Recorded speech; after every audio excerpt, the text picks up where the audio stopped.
service, and in one case, international food. Would you share for me, I got here a little late, maybe you already did, but I think you did one of the most remarkable diplomatic missions ever in being asked to come back to Ethiopia with some colleagues in the Peace Corps by the president of the country to see if you could help settle the dispute with neighboring Eritrea. And as I recall, it was a band of Peace Corps volunteers that put that peace agreement together.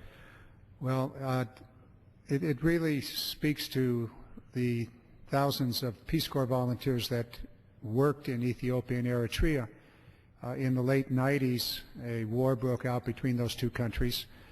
There is here in Washington today well over 100,000 people from Ethiopia and Eritrea. They were getting riled up and choosing sides, and so those of us that served in Ethiopia, together with Chick Dombak, who is here in the gallery, set out to try to get these people to here in the Washington area to work towards peace rather than to get into an argument amongst themselves over to which country was right or wrong. From there, we very quickly found ourselves invited to travel to both Ethiopia and Eritrea, where we were able to meet with the heads of state. In both cases, the team that was assembled, there were 5 of us. Myself, I was then just leaving federal government service as the Deputy Secretary of Interior.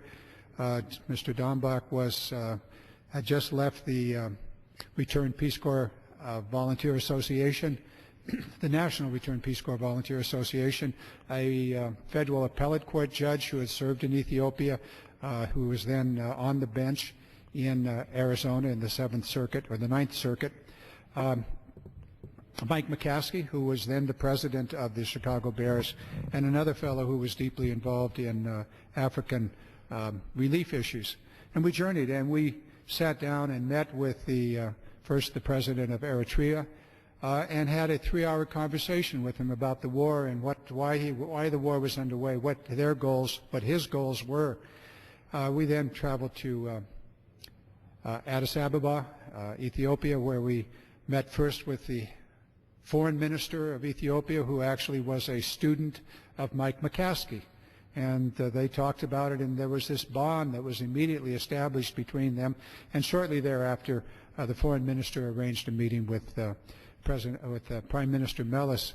And again, we spent nearly 3 hours with him, asking him about the war from his perspective, what there was. And it came to the 5 of us that there was a way to find peace, that there was a path that could bridge these differences that these 2 countries had, that at that point had resulted in nearly 100,000 soldiers on both sides, both Ethiopian and Eritrean, having been killed in that war. We turned that information over to the Organization of Africa Unity, who was then working towards some sort of a settlement. Shortly thereafter, within a couple of months, the basic elements of the peace treaty were developed, and they were based upon the work that we had done. We received there was some more back and forth that took place. But our team was invited to Algeria for the signing of the ceremony of peace. So the work for peace really never ends. And I know you're doing it here in Congress. Well, I've never, that's one thing to be a Peace Corps volunteer. It's one thing to bring 2 nations at war together, living in peace because you are Peace Corps volunteers, and I think that's a great tribute. And you mentioned Chick Dombak. He was a student of mine when he was going into volunteer service in the Peace Corps in Colombia. It seems that you and I have developed a great fondness for Chick. Maybe he's more important than either of us because he's been so instrumental in your life and what happened in Ethiopia, Eritrea, and been instrumental in my life in Colombia. And I'm glad he's here tonight because he really is part of the Peace Corps legacy. Well, there's another example of an individual who has dedicated his life to peace. He now heads up an organization that is a consortium of non-government organizations who are dedicated to searching for peace in countries around the world and trying to resolve disputes before they come to war. We would be